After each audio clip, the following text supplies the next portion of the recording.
When something bad happens, it can be a gift if you make it a gift. In like the case when I spoke about my son, which a lot of people remember, a very scary situation in your life where I had the time to think, to ask myself this question: what good can come of this? Audible Originals presents The Unusual Suspects with Kenya Barris and Malcolm Gladwell. Hosted by Kenya Barris and Malcolm Gladwell. Yo, Chuck, you're getting them nervous. They can't handle this. They're gonna break down.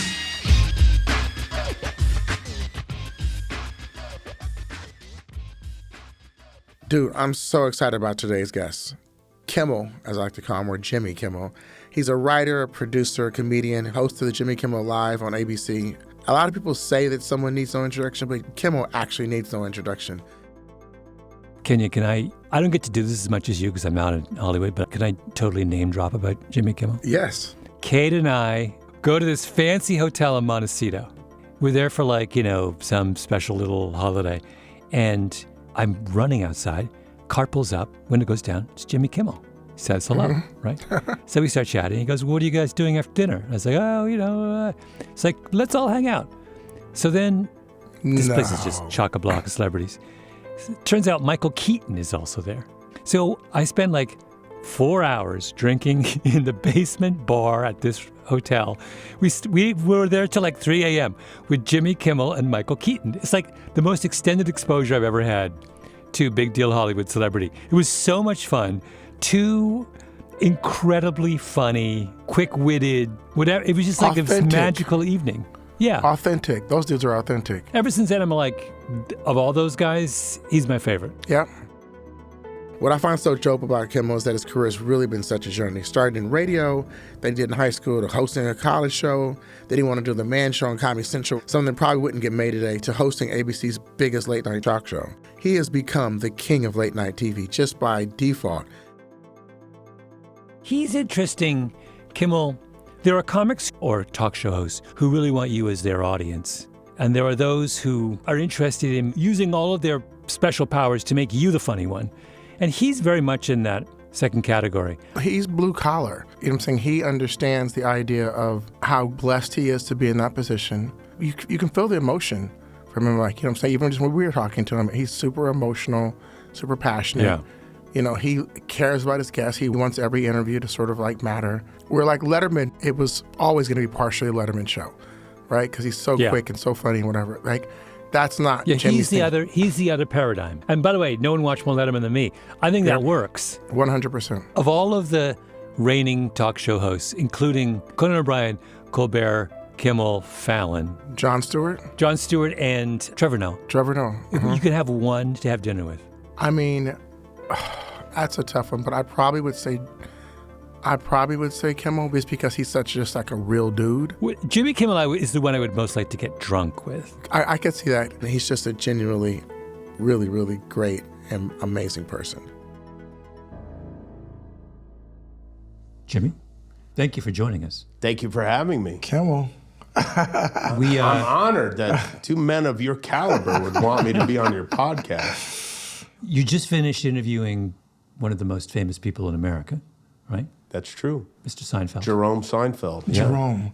And I was curious. It can't be Jerome. It is Jerome. That is hilarious. That's the blackest name ever. Was that easy? Was it easy? Yeah, it was pretty easy, but I was a little bit nervous. Why were you nervous? Because he's not been here in studio before, and he's a guy that I admire, and he's one of these guys that I saw when I was in college do stand-up, and I thought, wow, that's great. And I never had the idea that I would do anything like that, but I just admired him greatly. Still do. Did you think that if you weren't funny and engaging, he would be disappointed?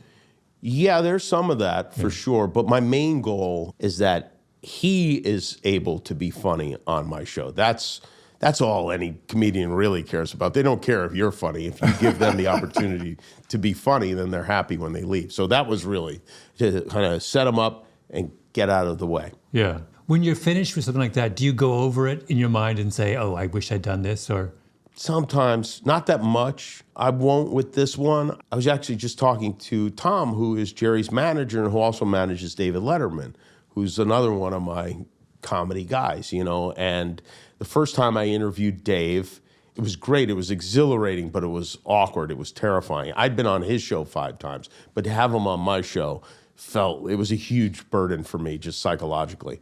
And it was a little stiff. It was over-prepared.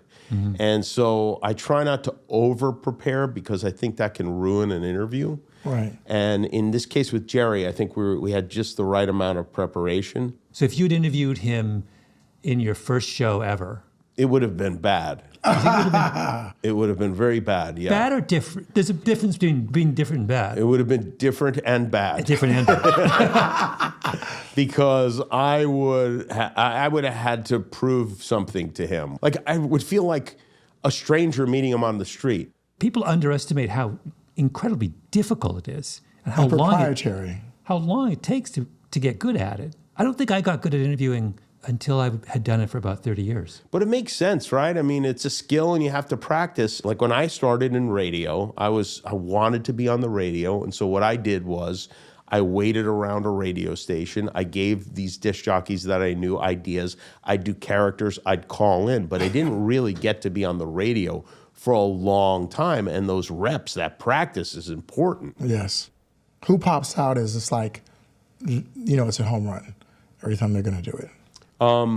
There are quite a few people who fall into that category. Charles Barkley is like, if you want the guest who has been most consistently funny every single time I've had him on the show, Barkley is the guy I would point to.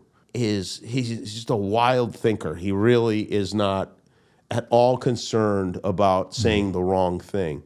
In fact, there was once he was on the show, and I'd had some great interviews with him, and afterwards the publicists were always mad. You know, why did you ask him about that? Why did you? It's like, I don't know. Everybody loved it. I don't know what to tell you, you know.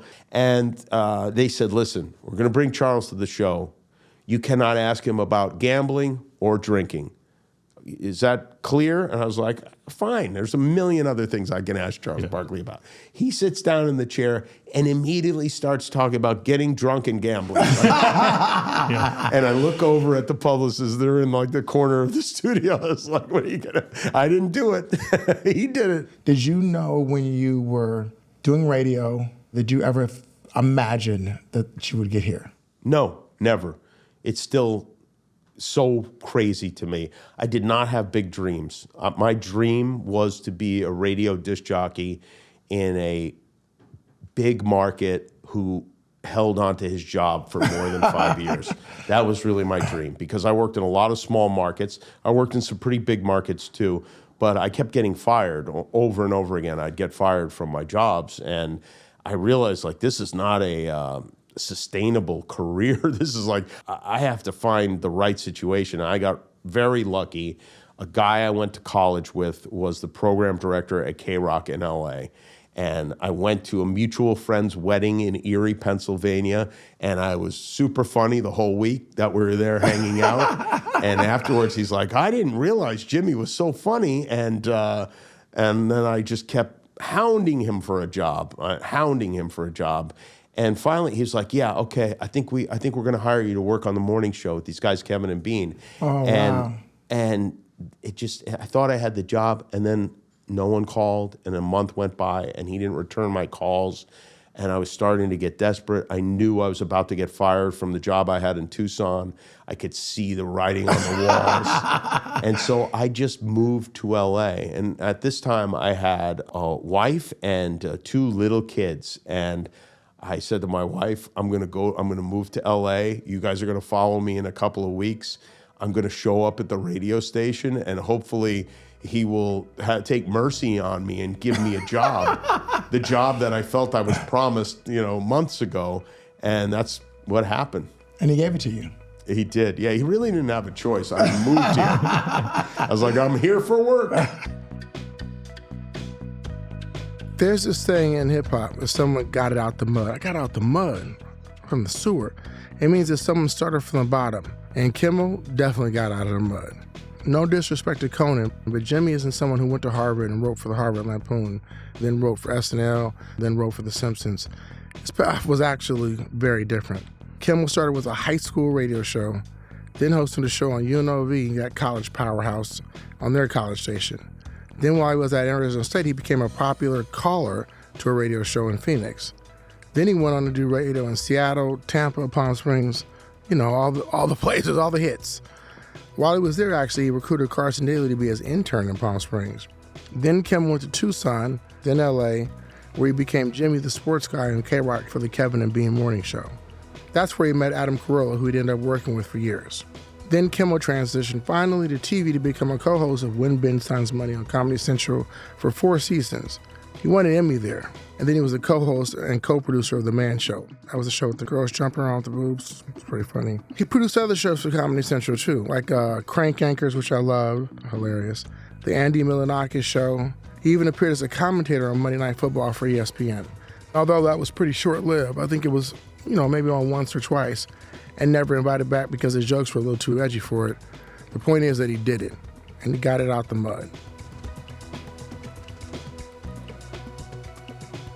I had this imagined backstory for you. Do You did? Did I tell you the story? No, tell me again. Because at NYU, there's this massive building called the Kimmel Center. Oh, yeah, right. And then also at Penn, an equally massive.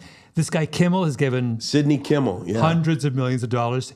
And I don't know why, I just assumed it was your dad. No relation. And it's one of those things where a thought pops in your head and you never fact check it, and then you just start to believe it. So I was like, Kimmel, he's born with a silver spoon. And I said this to you once. You're like, no, I'm from the Kimmels of Las Vegas. Yes, the Kimmels of Las The Vegas. Vegas Kimmels. Originally, the Kimmels of Brooklyn. No one in my family had or really even still has any money. There aren't a lot of names that go Italian and Jewish. Well, my dad is Irish German, actually, and my mom is Italian. The Italian side of our family devoured the German-Irish side of the family. So I do, just culturally, I identify with the Italian side more. It's mostly food-based. And also, we moved out to Vegas to follow my grandparents, my mom's mom and dad, and my Aunt Chippy and Uncle Frank, who moved out to Las Vegas because our families, my parents and my aunt and uncle, my grandparents, they don't even really have friends. They just, every weekend was over each other's houses, playing with the cousins and vice versa, just back and forth. So a pretty tight Italian family. Yeah. I mean, my dad, I think, is the only member of his family to graduate college. And even that was like a night school type of situation. Very different Kimmels. Yeah, very different. Yeah. We have no foundations. So when you were doing, which was one of my favorite shows at the time, you did The Man Show. Yeah. Let's say on Girls on Trampolines. The idea of where that was and the society we're in now, one, do you think it could happen today? And two, do you think it helps you, or it was something that you kind of had to start all over? Well, it helped me in that I wouldn't have been considered for this job if I hadn't had success on television. It helped me in that ABC at the time was a very male-heavy network, and late night was a very male-heavy day part. So most of the people watching late night at that time, and that has since changed, were men. And so they wanted somebody that appealed to men. It helped me in that I got a job doing football picks on Fox NFL Sunday, which is really how the guy who was running ABC at the time knew me. He knew me from seeing me on that pregame show. It hurt me in some ways, but I think overall it helped me a lot more than it hurt me. Are you still tight with Adam? Carolla? Yes, I am. We are on very different paths, but we don't talk about that stuff. And I love him like a brother, and we have a lot of history together, and we still keep in close touch. That. And do I think the show would be successful now?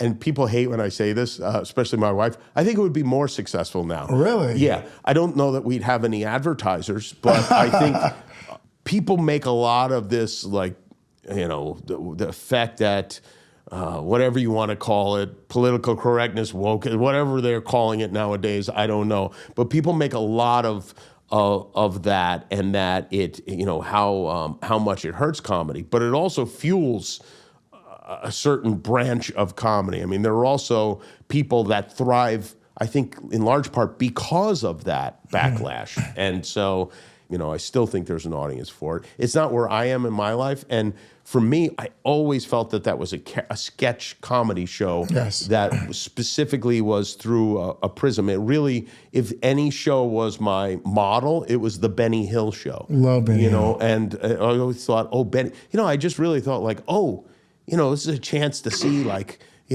women in bikinis on television, and also it's funny. And so it was really more like the Benny Hill show more than anything. And at the end of our run, I don't think most people realize that Adam Carolla and I decided we're not going to do this anymore. We didn't want to do it anymore. It was because of one moment that happened during a Q&A. We were doing a Q&A with the audience, and we were talking about dads of your friends hitting you when you were a kid. It's a thing that went on in the 70s, Yeah. Like your dad would rear back and hit somebody who wasn't his son.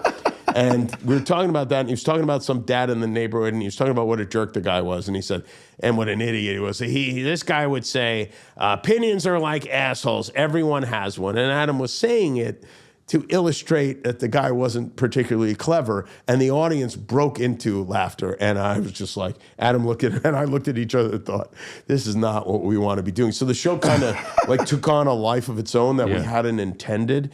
And at the time it was very popular, and we just decided like, okay, let's go do something else. This is like a well-known phenomenon though in the comedy world, that over time the audience begins to resemble the target of the humor, right? We didn't know that though. Yeah. We didn't know that was going to never occur to us. I think Archie Bunker, I think there was quite a bit of that when it came to Archie Bunker, where some people lost sight of the message and just liked what he was saying. How do you do? My name is George Robinson, and I represent the Gay Liberation Front. Let me handle this, huh? Just let me do the talking here. Excuse me, get lost. Archie, that wasn't polite. They seemed like such a nice couple. Couple of what? Jimmy, there was a whole school of research on the Archie Bunker show in which they went out and they tried to figure out what portion of the audience thinks this is a satire and what portion of the audience just thinks it's great and loves Archie Bunker. And it's like, over time, the percentage of people who just loved Archie and didn't understand it was a satire grew and grew and grew and grew. So Norman Lear it's Norman Lear, right? Norman Lear, He thinks he's doing this kind of, and he does in the beginning, it is this generational satire of this thing about America that he's very uncomfortable with, and then it just backfires. Yeah, we did a full, for those who don't know, on ABC, we did a live restaging of an original episode of All in the Family, followed by an original episode of, we did The Jeffersons and Good Times. I was there with you, and I went up to Norman and I was like, you could have changed a few things and put this on tonight as a new show. Like it was so groundbreaking and so ahead of its time. Like, you know what I'm saying? But the truth is that most of the networks wouldn't allow you to put it on tonight. That's exactly right. Because the content of the show, and when we were going through all the episodes, you go through some of the stuff and you think like, wow, this is, we've gone backwards in a lot of ways. And, a lot of ways. And I'm not talking the ways like where like a Disney cartoon has some weird racist bird or something flying around. I'm talking about like there are just topics that aren't allowed on network television Truth or anymore. honesty is not valued Yeah. in the same way. Not as much, for sure. Yeah. So explain that to me. We're talking about the 70s. Mm-hmm. Why would it be at a time when there's only 3 networks, right, or 4 at that point? It's not like there's now this sort of endless choice. At a time when the television is required to appeal to the largest possible audience, why would television be daring under those circumstances? I think the biggest reason is because Norman Lear was a force of nature who was not willing to compromise and who was, I think, a very important American hero in a lot of different Institution ways. almost. Yeah, and once he did it once, it made it a lot easier for him to keep doing it.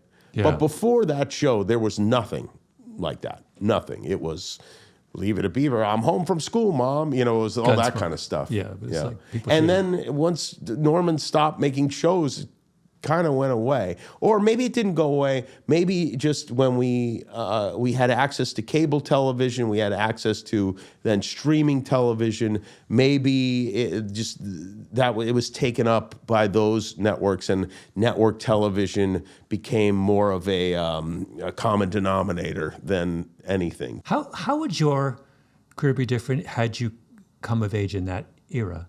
If you were 50 in 1970 doing what you do, what's different about your life? Well, I don't think I would be in television. I don't think I would have had the opportunity to be in television. I think like David Letterman and Howard Stern inspired me in a very specific way. I read that David Letterman was a radio DJ, and I loved listening to Howard Stern, and I thought, that's what I want to do, radio. And in a way, part of it is just a fear of being on camera. I think when you're on the radio, you can hide a little bit. I never thought I would be a television personality. I didn't know anyone who had a job in television or show business. I worshiped Late Night with David Letterman. I knew every writer on the show. I knew their names. I could recognize them by face because they did little comedy bits on the show. And yet it never occurred to me, maybe you would want to be a writer for David Letterman. It never occurred to me that I could do that for a living. Sometimes I wish someone had said that to me, you know, had because, you know, you need that. And I didn't have any like notable talents. I was funny in class, but that didn't seem to be a talent. But I would sit at home and I'd watch TV while I was drawing.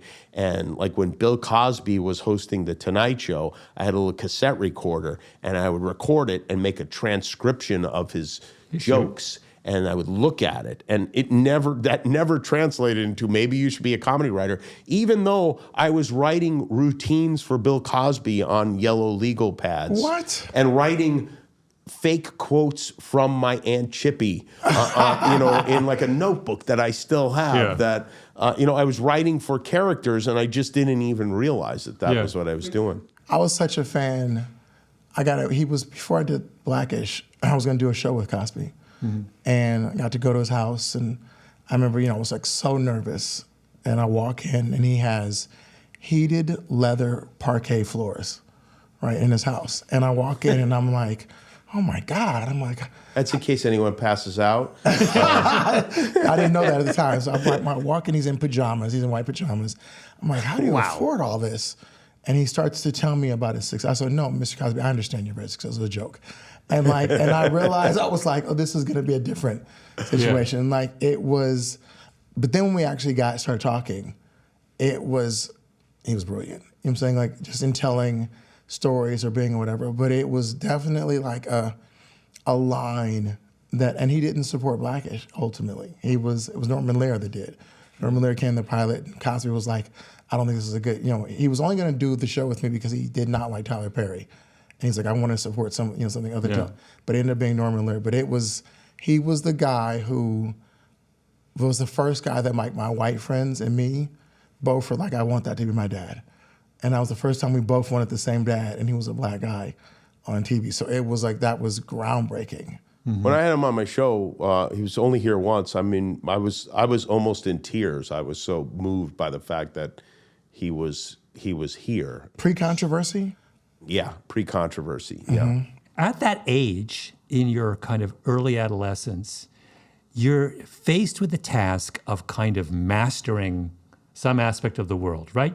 Otherwise, it's just too overwhelming. And everyone sort of picks something that they're going to master. You decided you were going to master... Bait. Yeah, masturbate. That's mostly what I did. But yeah, I guess so. I don't know. I just was left to my own devices. My parents were asleep, and I had a little TV in my room, and I would just watch TV all night long. And when like Bill Cosby was on Johnny Carson, you weren't going to see it again unless you made a tape of it. It was before even anybody had a Betamax, you know. And you could draw too. And I was drawing, yeah. And I heard you're good. I wanted to be an artist. That was my plan with my life, but then David Letterman came on and changed it. Thank you. We're on. You may be excited, but at home, they really couldn't care less, to be honest with you. Welcome to Enjoy It While It Lasts, my new talk show. It's on. I mean, this is it. This is the real thing right here. So then it finally happened. In 2003, Jimmy Kimmel Live premiered on ABC after Super Bowl 37. The show started off in the midnight slot, and in January 2013, it moved to 11:35, and it's been there ever since. It wasn't that long ago, Kimmel was the new host on the block. Now he's the longest-running late-night talk show host ever. Longer than Colbert, longer than Fallon. You can see his radio background and how he hosts, too. Mean tweaks work even if you're only hearing it. Those Man in the Streets interviews are just like radio call-ins. He's also done some episodes that have been poignant. In fact, after Kobe Bryant's death, Kimmel recorded an episode with no studio audience where he talked just about Kobe's legacy. It's still a bit hard to believe not too long ago, Kimmel was the upstart, and now he's the elder statesman. To someone growing up today, Kimmel's their Conan, their Letterman, their Leno. He's the king. You just really talking about just your career, like you're Carson now. You know what I'm saying? Like, Well, yeah. I mean, there'll never be a Carson, Yeah, but no. like in terms of the landscape, you were the guy who has rode the, tested through time, and you're that guy now. And getting here and being here in this culture, did you ever feel like I'm going to say the wrong thing? I'm going to enhance it. When did you sort of feel like this is who I am? It's going to work or it's not going to work. I found my groove, and I'm going to ride this out. Like, when did that sort of a moment hit you? Well, not for a long time. When I started, it was just like being thrown into the ocean and just swim and try to grab onto any piece of wood that's floating by. Just for a minute if you can. I mean, that's what it felt like. We were at the time on live every night at 9:05 p.m. in LA, 12:05 a.m. in New York. The show was an hour long. We would be done with work at 10 p.m., 10:07 p.m., and then we'd have another couple hours of work after the show, and I'd go home. I'd come right back in the next morning because the show takes as much time as you have. It takes all of it, especially when you're not an accomplished broadcaster. You've never even hosted a show on your own. You're out of your league. You've never done stand-up comedy, which I'd never done. There's just so many reasons why I shouldn't have been doing the show. And there were many years where I hoped something would happen that would get the show canceled. I just felt completely spent, creatively and even just physically spent. I have two older children who at the time were 7 and 9 years old, who I'd recently gotten a divorce and was in the middle of that, and I had them 3 nights a week and had to wake up with them and take them to school, and I was just exhausted.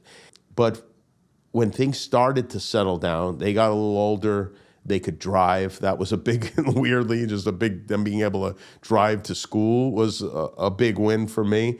And it was really when my ex-girlfriend, Sarah Silverman, made a video for my 40th birthday, which we wound up not being able to air on my 40th birthday because we were on strike at the time, of the I'm Fucking Matt Damon video. Oh, I remember that. I'm Matt Damon. She's Matt Damon. I'm Matt Damon. She's Matt Damon. I'm not imagining it's you. I'm Matt Damon. On the bed, on the floor, on a towel by the door, in the tub, in the car. All of a sudden, all of the publicists wanted their stars on the show, and they wanted us to do another one, it was just one of those situations because we followed it up with I'm Fucking Ben Affleck, yes. And it was like a We Are the World type pairing. And that's when things really changed for the show, and I started to have some confidence and felt like I belonged here and I didn't have to. There were times when I was hosting my show in the first few years where the guests didn't know who I was. And just imagine that. The guests don't know who you are. There's just a lack of respect there that David Letterman certainly doesn't have, and Jay Leno certainly doesn't have to deal with. There were times where I had trouble getting the guests' attention while I was interviewing them. Like, they'd start talking to the other guest on the couch, and I'd be like the third wheel in the conversation. Like, I didn't even necessarily have the enough respect from the director of my show to keep the camera on me. Like, I remember quite vividly times where things were happening. I'm like, can I be on the show also? Because I have something to say. And watching the monitor and it just never coming to me. And so once that went away, it gave me like a kind of a base to work from. And also, having regular bits is so important. And it's something that people who start talk shows don't realize how much easier it makes their lives. When you have a refillable bit, like mean tweets or, just any of these bits that we do on the show, that you go like, okay, I know on Wednesday I have that in that spot, and now I can focus a little more on Monday instead of just trying to build the whole thing from scratch every single day. Can you talk about the Oscars? Yeah. That's got to be the hardest assignment in contemporary culture. Thank you for that partial standing ovation. And now that the strike is over, we can be proud of the fact that this long and difficult work stoppage taught us that this very strange town of ours, as pretentious and superficial as it can be, at its heart is a union town. It's not just a bunch of heavily Botoxed, Haley Bieber smoothie drinking, diabetes prescription abusing, gluten-sensitive Nepo babies with perpetually shivering chihuahuas. This is a coalition of strong, hardworking, mentally tough American laborers, women and men who would 100% for sure die if we even had to touch the handle of a shovel. For a comic, it's a pretty unforgiving venue, and all you can do is try to make the people in the room laugh. It's weird. One little thing can throw the whole deal off. Like, the first time I hosted the Oscars, it went really well. It went very, very well. Everything pretty much worked. But at the end of the show, they gave the wrong Oscar. They gave the Oscar to the wrong movie. Was that your? Oh my God! And that became the whole story. And like, it was, I might as well not have even hosted the show. It was like, I was just an afterthought. It was like, wow, that was a lot of work. We debated. Now, were you happy or sad that you weren't there for the slap? I was sad.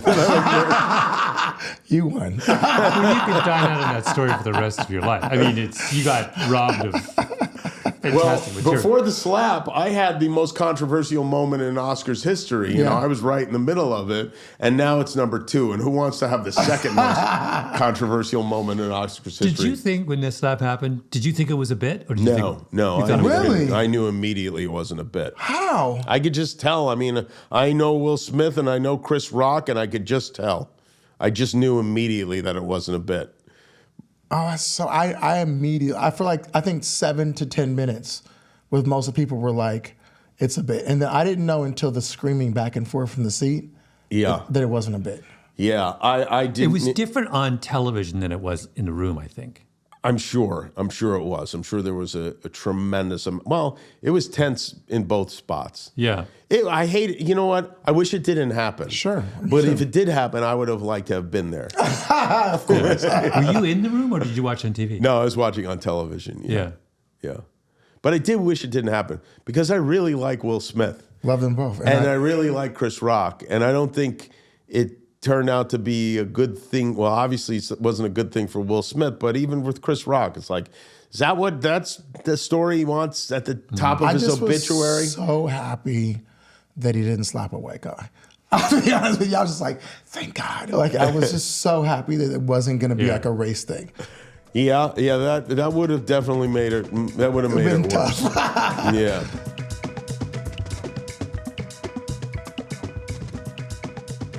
How do you feel like it's been doing the show through the Trump era? I think it has been terrible and fun. I think I get a lot of enjoyment out of ripping into them, but I also never forget how serious it is. But it is fun to roast him. Some nights are just like the Comedy Central roast of Donald Trump, you know, and he brings it on himself. And but I do think that you kind of have to figure out a job description for yourself if you want to do this job consistently. And I've always felt that my job description is to make jokes about the events of the day. And, you know, these are the events of the day. These are the conversations that you have with people. When you make a Trump joke, surely some huge portion of your audience are Trump supporters, right? Who vote, or not vote anymore. That was the case at one time, I think. But I think it's a very small percentage now. I don't think that they care for the jokes and they don't want to hear them. I wish they would. I wish they were getting, even forget jokes. I wish they were watching more things, because I really believe that it's not that these are stupid people. I mean, certainly we have stupid people on both sides. I think these are people who are essentially being brainwashed. They're hearing the same things over and over again from a very biased news, not just one news organization now, but many of them now. Have you had him on, and would you have him on? I have had him on when he was running for president the first time. I also had him on when he was a reality show host. Yes, I would definitely have him on, because I have a million questions to ask him. I think about it a lot, what I would ask him, what I would talk to him about. He is rarely interviewed by anyone other than a friendly face. And when he is interviewed by a real journalist, like he just did an interview with Time Magazine, it's generally in print, and I don't think that carries the weight that television does. What question would you want to ask him? One of the things I would love to do with him, here's what I would do if I had Donald Trump. I go, now the president of Mexico, who is that? What's his name again? Oh my God. I just would like to illustrate to his supporters that he does not know what he's talking about, that he's bullshitting almost 100% of the time. I think they don't realize that. I think they buy into it. And I would like, that would be where I'd start. But I know I wouldn't be able to change him. I know he wouldn't have any eureka moments. I don't have any illusions about that. Is it a problem that a significant portion of the country is kind of excluded from your show or late night television in this way? Is it a problem? I don't know if it's a problem. I think that we'd have higher ratings if they weren't. But I mean, in the grand scheme of things, what's really important is we have to remind people over and over again that this is not normal, and this is not safe, and this is not good for any of us. That's one of the things that I personally really fuck with you. But you don't play the game. You know what I'm saying? You kind of are who you are. You're vulnerable. We've talked about your family. When you have moments that feel real, things that seem like they need to be said because they're right, I feel like that is missing. And I feel like you sort of fill the gap, you know what I'm saying, and do it with humor. Do you understand the importance of that? Well, first of all, I appreciate you saying that. I wish I was entirely authentic. I don't think I am. I mean, I am a version of me, on television. But this is a weird lesson that I learned from having to fill 4.5 hours of radio time by myself every day. And it's that when something bad happens, it can be a gift if you make it a gift. Whether it be something silly like you ran out of gas on your way to work and now you have a funny story that everyone enjoys, or in like the case when I spoke about my son, which a lot of people remember, a very scary situation in your life where I had the time to think, to ask myself this question: what good can come of this? I mean, obviously the good that I wanted to come of it was my son would be healthy, and that was the most important thing.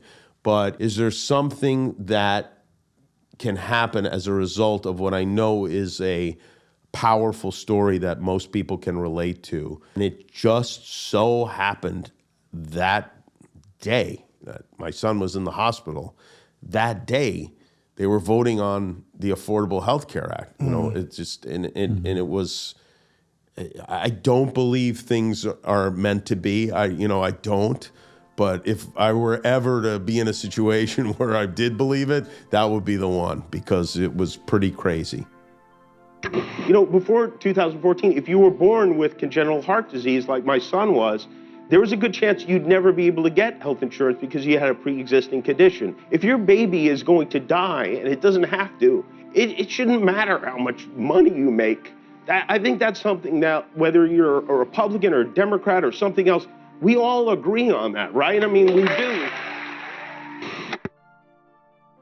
In May 2017, Kimmel shared a deeply personal story on the show about his infant son who had just been born a few weeks prior with a congenital heart defect who had to undergo open heart surgery. It was terrifying.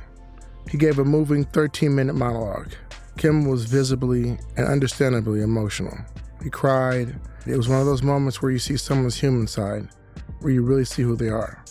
He wasn't just delivering jokes, he was sharing his family's pain with the world. Since then, he's continued to keep it real and keep it personal. Kimmel's advocated for healthcare reform and been outspoken about policy. Using his show to shine light on important causes, he's even kept his audience updated about the health journey of his son, who's been doing great, by the way.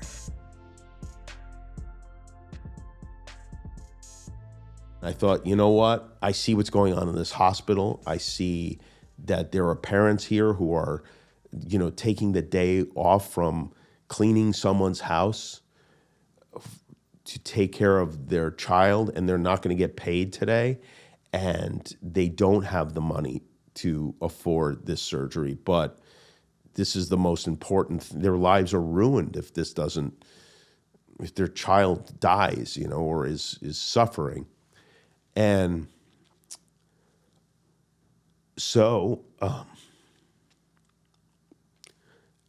I knew from talking to parents at this hospital how important this was. And the idea that these men and a few women in our government who are supposed to be helping us were against it just didn't make any sense to me. And I knew it wouldn't make any sense to anyone else, because these are complicated issues and people have no choice but to trust the leader of their team. And if you see the senator you voted for saying, oh, this is going to bankrupt America, and this is not what we shouldn't be doing it, and it's charity, and people should be, all these things that they say. And then you say, well, let me look into this. Let me read about what they do in your country, in Canada. Let me read about how healthcare is handled in Europe. And we have this American idea that everything we do is better. And it's stupid. Mm-hmm. What we should behave in a more educated way. We look at what works in other countries and we say, what can we take from that? What can we learn from that? And I think that I just had an opportunity that I never imagined it would resonate in the way that it did, that it would actually be discussed on the floor of the Senate, and it would affect the way regular citizens called their congresspeople and said, here's what I want. And out of something very bad came something very good. And I hear from people all the time of how appreciative they are, because they would be lost without health insurance. They would be with a lifetime cap on how much health care you can get. These crazy ideas. Nobody agrees with that. No one. Mm-hmm. But I think that's the part that we forget, and when we remember, it's so powerful. The idea that we get to have fun at our job and at the same time make some change. I think that is... Mm-hmm. Yeah, you certainly have had that opportunity, and you've done that. And everyone can do it, Everyone can. You don't have to have a TV show. Especially now that everybody's got an Instagram or whatever. If someone loves you, they will listen to what you have to say. They might not agree with it. You might not be able to convince them, but everybody has to do it.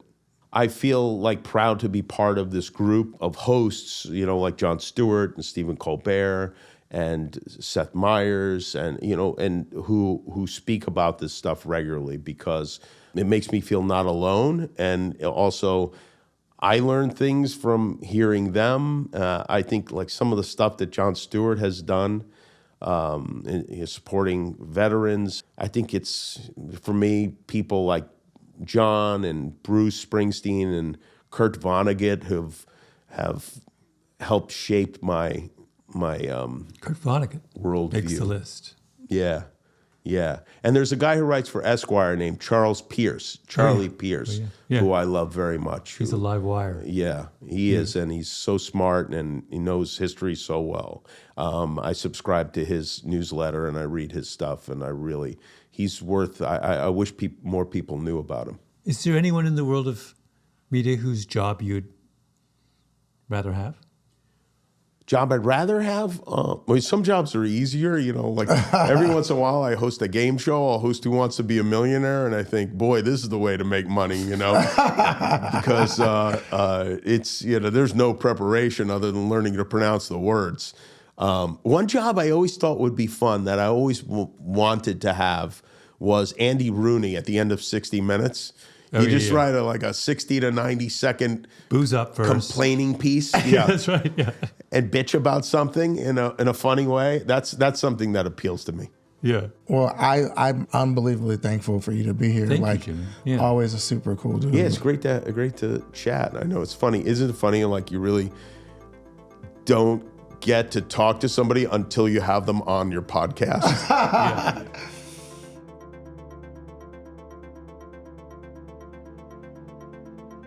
From our conversation, I got the sense that still to this day, he's not really sure he belongs. I mean, we talked about a little bit about this. I was quite struck by that. He's been doing this for quite a while, and I feel like his success still feels to him a little bit contingent. I love that. I feel like that's the difference between LeBron and Jordan, right? Why LeBron works so hard is that he's still... So it's always coming back to the Lakers. There's no conversation where you're not banging the drum for some Laker. Like, I love basketball, but I definitely feel like there's just difference of players. You know what I'm saying? Like, there's the Jordan and Kobe, like, they just knew. And then there's the guy who, like, still 40 years old, still, like, proving stuff, and doesn't have to prove anything. Kimmel is LeBron. He has nothing to prove. He is the king right now. Yeah. But he's still in there slugging it out. I was really moved by, and I'm always moved by, how emotional he is when it comes to his kids, and it comes to like helping, and it comes to like understanding his place in like sort of the zeitgeist and how important this sort of thing can be to help other people. I was so moved. I continue to find that with him. He's just such a genuine person. Yeah.